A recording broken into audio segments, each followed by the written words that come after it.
Well, hey, what's up? And welcome back to the Y'all Heard podcast. I am your host, Ella Burke. And today, I know you guys were expecting an episode release where I have a guest. We did, in fact, film said episode, but in the process of uploading and transmitting the audio to video, audio totally botched, literally unusable. You could hardly even hear the great conversation that was being had. And so, really bummed about that, but it's kind of a part of the learning curve and growing pains, especially since this is something that's still super new to me. And so, yeah, we think that we have identified the problem and we shouldn't have a problem going forward. But I am going to have to refilm that episode with our guest. And thank God I have a decent working relationship with said person, because otherwise this would be super mother effing embarrassing for me. But yes, he's out of the country now, so we're going to have to put a little postpone on filming that, but I will have a different guest on this next week, and then we will publish the episode with the guests that we had already videoed with the week after. So, yeah, maybe we'll have more things to talk about with the out of the country adventures and some also major life events that have happened to this person within the past 24 hours. So, super exciting. But yeah, so I'm going to do another solo episode today. Funnily enough, this was an episode that I had already filmed and recorded once. But again, audio botched. We thought we had figured it out the first time and we didn't. So we're just rolling with it now and we'll have a handle on it going forward.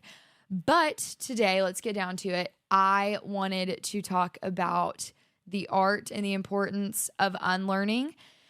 I think obviously knowledge is power and learning is super important. That's always been a really big passion of mine and something that I just really value. My mom has always taught me that people can strip and take a million things away from you, but knowledge and information isn't one of them.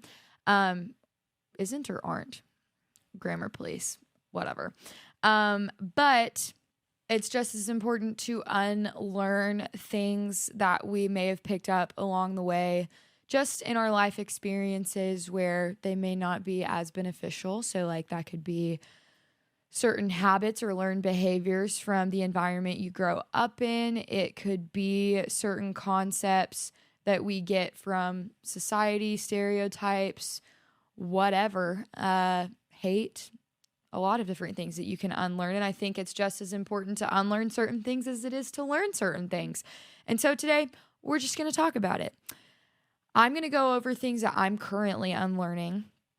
And so we'll start with number one.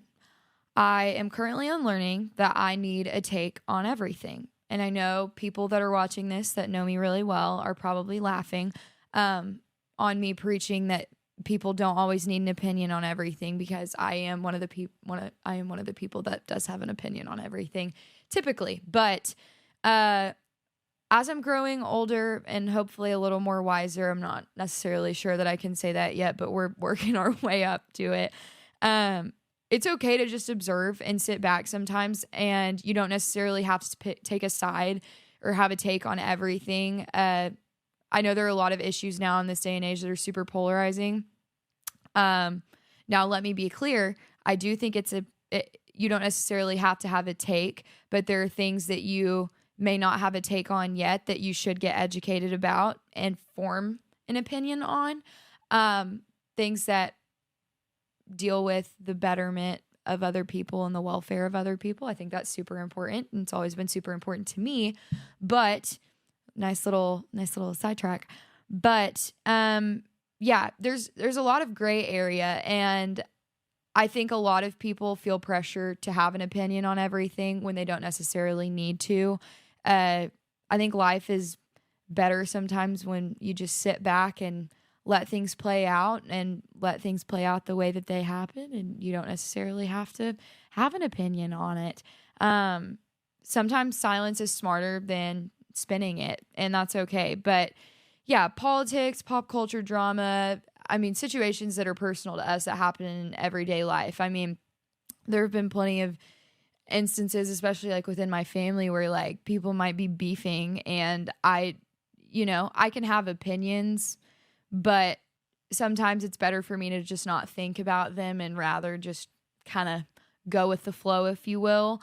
But I've just started asking myself, am I sharing this because I care, or am I sharing it because I feel like I should say something? I feel like a lot of times I take up space by speaking, and sometimes while I am good at speaking is also something that's a defense mechanism for me in times where things are really awkward or I feel like I'm forced to go to one side or another. And no, sometimes I don't have to talk. I should just be able to sit back and not necessarily have a take if I don't truly know what I'm talking about. So, yeah.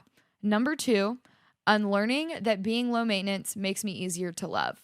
This one's really something that it's been a long time unlearning it, really. But I don't know. I would say that there have been a lot of times in my life where I've been told that I'm too much or I'm a lot. And I'm trying to kind of adopt the mantra of if I'm too much, then go find less. I think I am a big personality and I have a lot of qualities and characteristics about myself that may be like controversial or polarizing or just like uncomfortable for some people. One of them being me being opinionated. But no, I think that life is too short and time is too fleeting to not let people embrace who they really are. And I think we've adopted this mindset collectively, like groupthink, that being low maintenance makes you more lovable or worthy of love. And I don't think that's true. I think that when you're suppressing like certain parts of yourself or parts of yourself that actually contribute to your awesomeness, you're just hindering the process of finding people that are actually meant for you and people that are bound to love you. That's like one of my favorite quotes is, you haven't even met half of the people that are going to love you yet. And I think that's really special. And obviously that doesn't necessarily mean a relationship way, like romantic way, but friends, what have you. But yeah, I think that shrinking your needs isn't sustainable, nor is it healthy. And I also think that you should be able to ask for reciprocated clarity, energy, and support without having to apologize about it. I love saying clear is kind and kind is clear. And I just think that we should probably stop forcing people into a mold in which they don't fit or go beyond and just let them be who they are. And also, if you don't love them, then don't stick around for it. So, yeah, that's my take on that one. Number 3, unlearning that discomfort is equivalent to danger. This one I love, and I learned it a lot in college, I would say. Actually, through my scholarship program, there was like a specific lesson in which we talked about zoning. And zoning in this context, essentially, you have a green zone, a yellow zone, and a red zone. And shout out Josh Taylor. We will be having him on. Literally has taught me so much of what I know. But everybody has these zones and different tasks or things, topics fall into these zones. So for instance, a green zone for me that may be like a red zone for someone else is public speaking. I love public speaking. I do fine at it. I think I could do better. Everybody can always improve at things, but no, I love public speaking. I'm good at it. I love engaging with a large group of people, but for a lot of people, that is a red zone.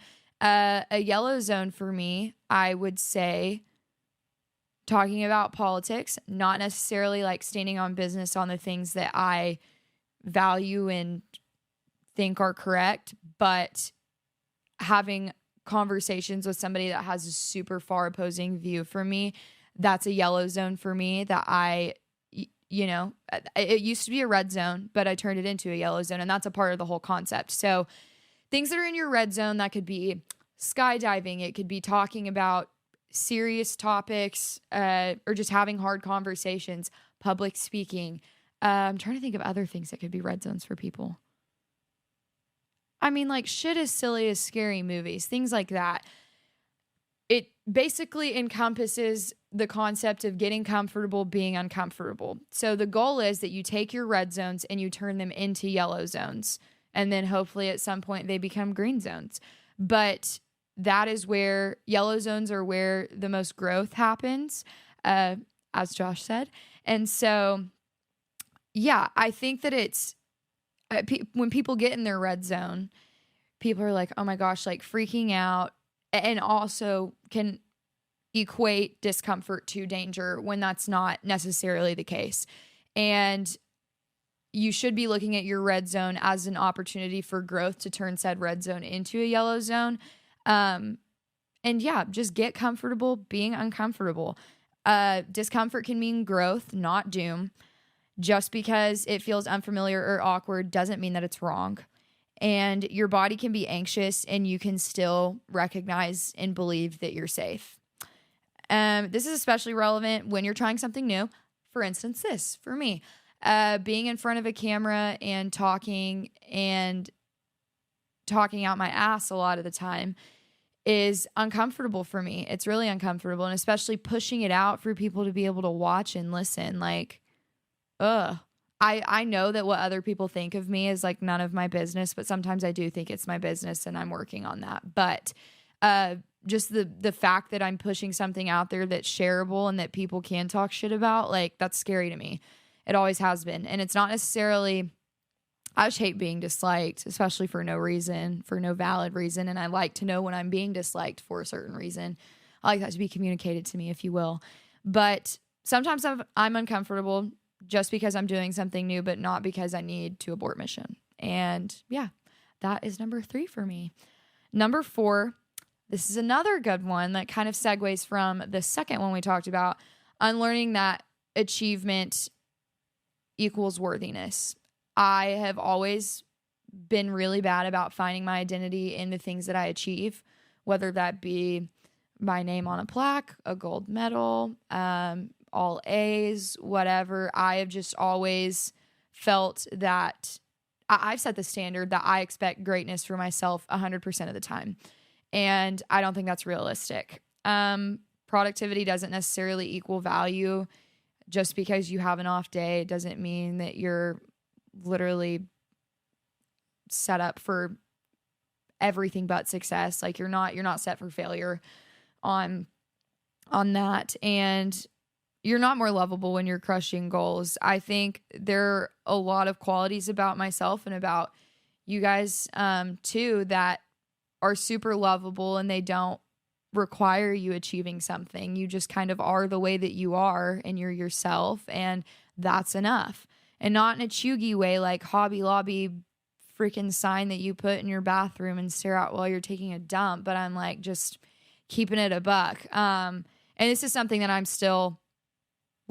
unlearning that achievement equals worthiness, but I'm learning it as well. But yeah, identity detangling, who you are, or who are you when you're not achieving something. I think that that's super important to ask yourself and kind of separate, potential is always good. It's always great to chase goals, but also just learning to be happy and content with what you have. But it's good to push for more, but also not holding yourself to an unrealistic standard that you constantly are feeling like you're chasing it, but you're never going to feel 100%, happy with it. So yeah, it's wild how fast I go from yay, I did something, to okay, what's next? And I think it's important that you take time to appreciate the things that you do achieve without making them your whole personality.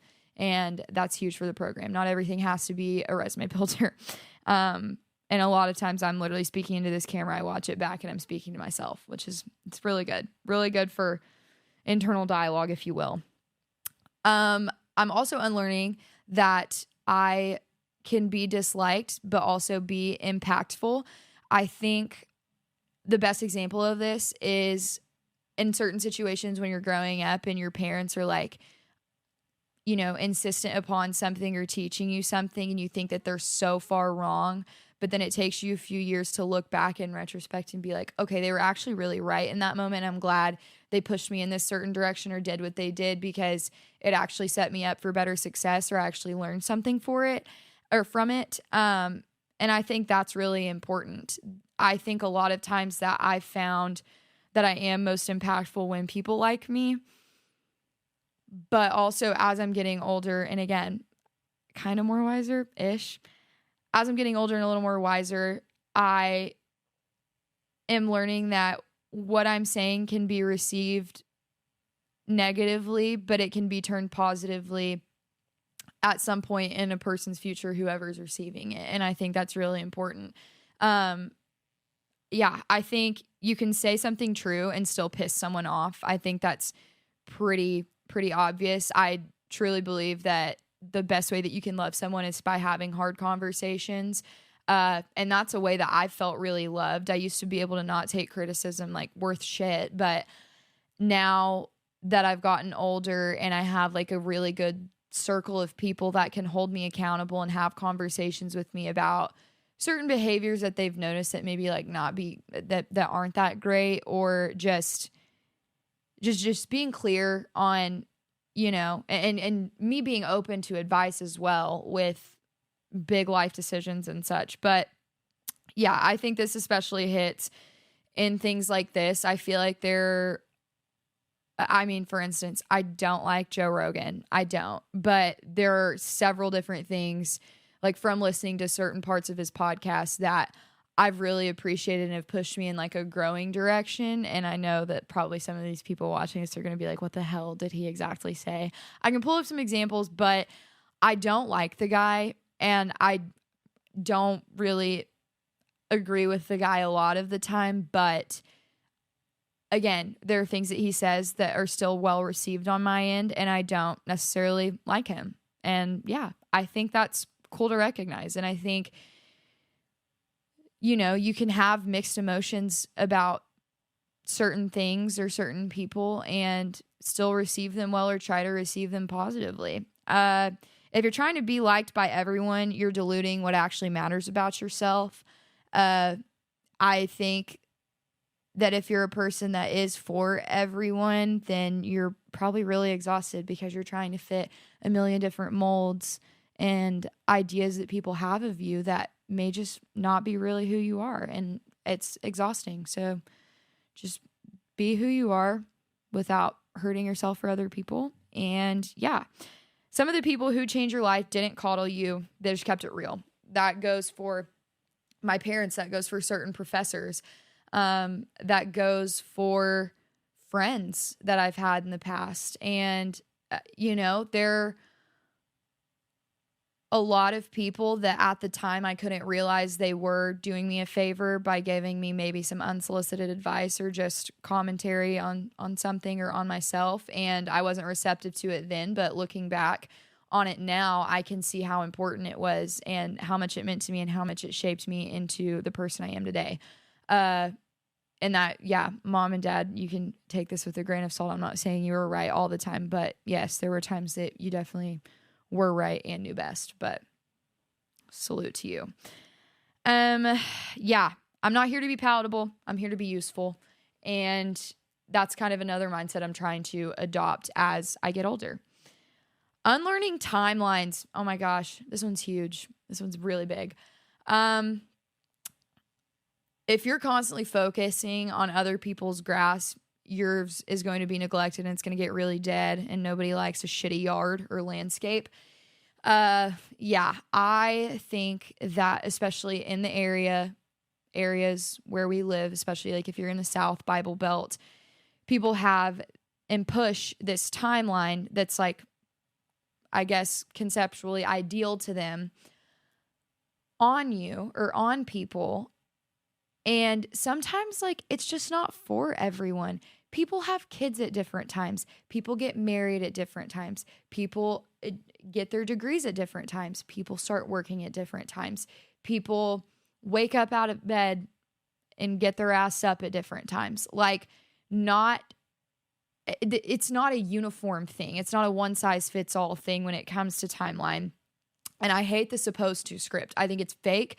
And I think that it pushes this idea that until you have these things or these achievements that, or these boxes checked even, oh God, I just hit this, like boxes checked, that you're not going to be happy and you're not going to be fulfilled. And I think that's bullshit. I really do. I, I've had friends that had kids before they got married, and I have friends that got married super early or not even early. I don't even know why. Cut that. Let's cut that. Hold on. We'll start over. I have friends that had kids at a younger age, and I have friends that have gotten married at a younger age. And I also, like, my parents didn't get married till they were 29. They didn't have me till I was 31. I know people that have switched their majors and it added maybe like another year onto their degree plan. You're allowed to change your mind. Like, I just don't really get, I understand that that there are certain concepts of like supposed tos that have worked for some people or a lot of people, but it doesn't work for everyone. It just doesn't. And that's okay. I think everybody's on their own timeline. Nobody gives a shit nearly as much as you think they do. I have friends that like have moved home after college and are trying to figure out what they want to do. And like, nobody's paying attention to that shit. I don't look at somebody and think of them any less. Like, honestly, I get jealous because I'm like, I wish I were back at home at times and spending more time with my family. But like, growth and seasons look different for everyone. And I think that it's great when everybody's supportive and encouraging and minding their own damn business a lot of the time, and not pushing on people their idea of like what's an ideal timeline for all of these different major life events. Like, just let shit happen. Just let it be. Things will happen for you when they're meant for you, and also it's okay to chase those things as well, like if it's important to you. But yeah, people peak at different times, win at different times, people lose at different times. Nobody's living like this picture perfect life in which everything's just happy and smiley all the time. And a lot of times the people that seem the happiest are probably not. That's just the way that it goes. It's okay to change directions, and it's okay to start over, and it's not hindering or adding a shit ton of years onto your ideal timeline. It's not. It's okay. Like, what's important is that you're happy and that you're setting yourself up for success in the long term and setting yourself up for happiness in the long term. And I think happy is a destination and joy is what you find along the way. Again, I'm not trying to sound like a Hobby Lobby motivational little poster that you look at while you're taking a dump. But, yeah, comparing timelines is not a fast track to feeling behind when you're not. Nobody's behind. Nobody's ahead. It's all happening on your own time. And there are certain things that I've like just had to stop asking myself, like, am I behind, and start asking who made the map. And whether you're a religious person or not, you have control over making said map or leaning into whatever spiritual guidance you go for. I'd like to lean more into my relationship with God for sure. I think, and this is a tangent, but I think I've been really pushed away from the church in recent years, and not as if the church is pushing me away, but just like we have certain people on pedestals right now that are claiming to be something that they're not, and claiming to represent something that they clearly have no idea about. And I don't want people ever associating me as a hateful person, because I'm not. And I think God is love and God is merciful. And shout out First United Methodist Church. Y'all taught me a lot of that stuff. But yeah, it's something I want to lean more into, and also, depend more on God to create said map. So yeah, some other things I'm unlearning. Let's see. Oh yeah.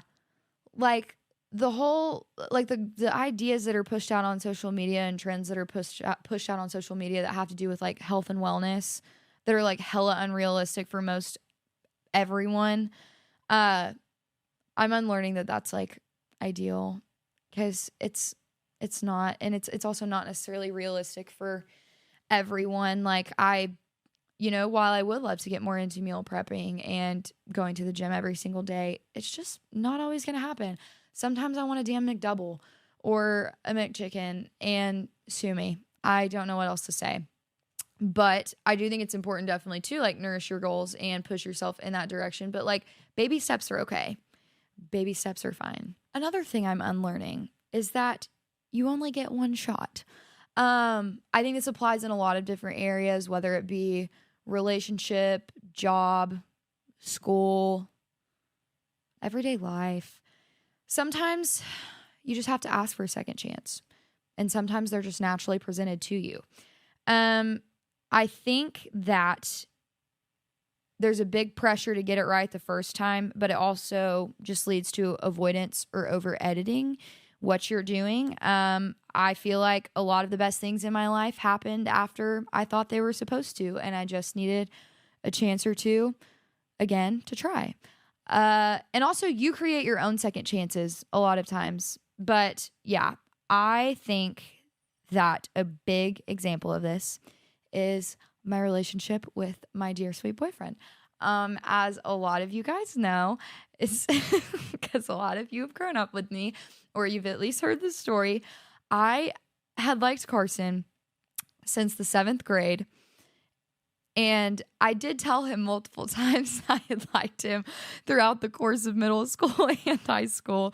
But he wasn't always very receptive to it, which is okay. We were like best friends, but it was one of those things that we were like, oh, maybe we're better friends, whatever.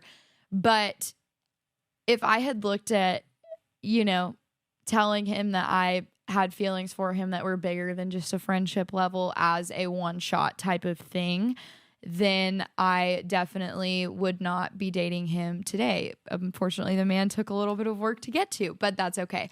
Normally, I'm not one that chases or begs, and I did not chase or beg. I was just always very clear and forward with how I was feeling. And yeah, let's see. I told him I liked him in 8th grade. He did like me back at that point. Sophomore year as well. And he liked me back at that point too. For some reason, like our flings, well, this isn't a fling. If it's a fling, it's a 5-year, one hell of a long fling. But in 8th grade and sophomore year, when we were like talking or whatever, the feeling was like mutual, but we were just like, maybe we're better friends, whatever. But those feelings carried on throughout high school. I'd probably told him like at the end of sophomore year that I had liked him. And then I definitely told him one time junior year.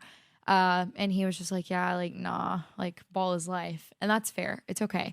But no, senior year rolled around and he actually had approached me that time and was like, okay, maybe we should try this out, and legitimately try it out. And so we started dating, and now in August, we will have been dating for 5 years. Yeah. But no, and I think that the whole one shot thing, it goes both ways. I think if he had looked at it as he had one shot the whole time, maybe he would have taken it earlier and it wouldn't have worked out. And if I had realized that, then I would have stopped. Or if I had thought that, I would have probably stopped telling him I had liked him a lot earlier. And then we wouldn't be dating today. Maybe we would. I don't know. But it wouldn't have happened the way it did. And the way that it did happen was very organic and sweet. And yeah, now we've been up each other's asses for 5 years. So it's good stuff. But yeah, you don't always, like, you have more shots than one. Sometimes you have to create them yourself or just ask for them. But yeah, unlearning that rejection is the same as failure. I have been loving these exposure therapy TikToks where people are like going into public places or like businesses. For instance, this lady that I saw on TikTok the other day, she went up to she had a hotel like on a resort vacation, and she had asked if she could upgrade for free. And they actually upgraded her for free. But, she was like, if I hadn't have asked, then I wouldn't have been able to upgrade. But the goal was to like be rejected and be okay with it. And then there was another video where she did ask someone for something else, someone else for something, and she got rejected, and she was like, oh no, it's fine. It's okay. It's cool. And I think that whole like series or fad or trend has just created really good like internal dialogue for me to realize like, okay, sometimes you just have to ask for things. And then also that rejection's okay. Like saying no is not the worst thing in the world. We live on a floating rock. Go look at your Microsoft Windows landscape pictures that pop up on your desktop to realize that like life is bigger than someone saying no to you. And then you should probably book a trip and go to those places. But yeah, the emotional sting of rejection and how we internalize it as personal failure is not healthy. Rejection does not equal personal failure. Sometimes it's just pushing you in a different direction that you may not have initially thought you needed to go, but was actually meant for you. And you end up having all of these opportunities or experiences that you might have not ever expected nor wanted for yourself had you not been rejected. And so things that are meant for you will open their doors to you. And when one door closes, another one opens, or find a freaking window. I love the find a window saying. It's the best. But yeah. Also, I'm unlearning that success should feel secure. I would say that my post-grad journey thus far is deemed as successful by probably the general population. And thank God, but oftentimes I don't feel secure in it at all. A lot of times I have to sit at my desk and ask myself, like, what the hell am I doing? Do I even know what I'm doing? I get a lot of imposter syndrome. Like, it's criminal. It's a criminal amount. Should probably go to the doctor and ask him to up my dosage of whatever. Yeah. But no, I definitely have a lot of imposter syndrome within every facet of my life. Whether like I know I'm being a good friend, but I feel like, and I'm being successful at being a good friend, but sometimes I don't feel secure in that feeling. And I'm like, oh my God, like I'm bound to mess up. And even in my own relationship with Carson or in my own relationships with my family, I mean, I've had to ask my poor boss for affirmation more times than I can count. I'm like, do you hate me? Like, am I doing a decent job? Like, I don't know. And this thing too, like I'm so hypercritical of myself. But I would say that like what I've built thus far has been successful, and yet I still don't feel secure in it because this especially is uncomfortable for me, like I've shared with you. But yeah, the fear of sustaining something once you've made it or gotten noticed, I think it's really prevalent for a lot of people, especially like, you know, everybody thinks that people care more than they actually do, and not in a bad way, but like I honestly think that's comforting whenever somebody's like, oh, I didn't notice something that I was like hyper fixating on, and just like really just a black cloud of doom came over me.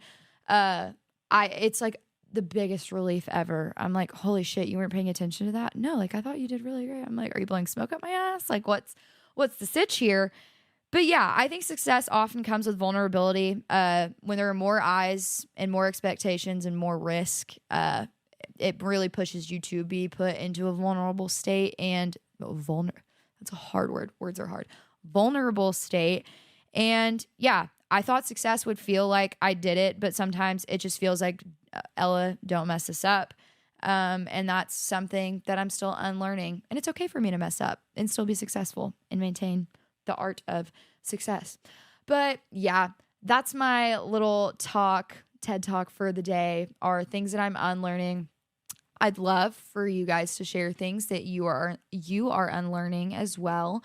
And also like, what's your take on unlearning? I think it's a really cool discussion to have. And also like it provokes a lot of thought, and it is food for thought on looking back at things and being like, okay, what are some things that I have learned or picked up along the way to get to where I am that maybe aren't so great and maybe I should unlearn.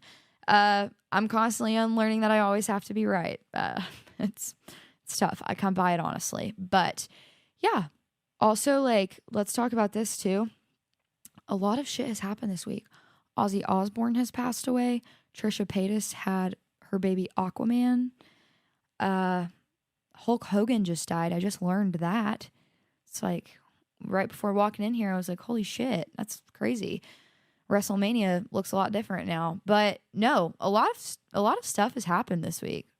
Coldplay CEO, that was crazy. We're going to a Coldplay concert in September, actually, which I'm so pumped for, in London. I've never been to London, so swiping my London V card in London and is the main reason we're going to London to see Coldplay at Wembley Stadium. Yeah, but we're going to do a lot of other cool stuff while we're there too. So if you also have any London recs, let me know. Like, seriously, let me know. Carson hates the accent for some reason, so I'm really not looking forward to him complaining and me having to listen to it about the London accents. But I also think it's going to be a lot different than what he's expecting. So it'll be super fun. But yeah, as always, unironically, like, share, subscribe, rate on whatever platform you're listening to or watching on, because not only, even if you rate me shitty, that's fine. I really just, it boosts the algorithm and gets the podcast more oomph underneath it and puts it on more people's suggested things that they should listen to. And so, yeah, I want to know what you're unlearning, and comment it wherever you're watching. And yeah, I will see you next Thursday. Holla. Peace. Thanks for tuning in to Y'all Heard.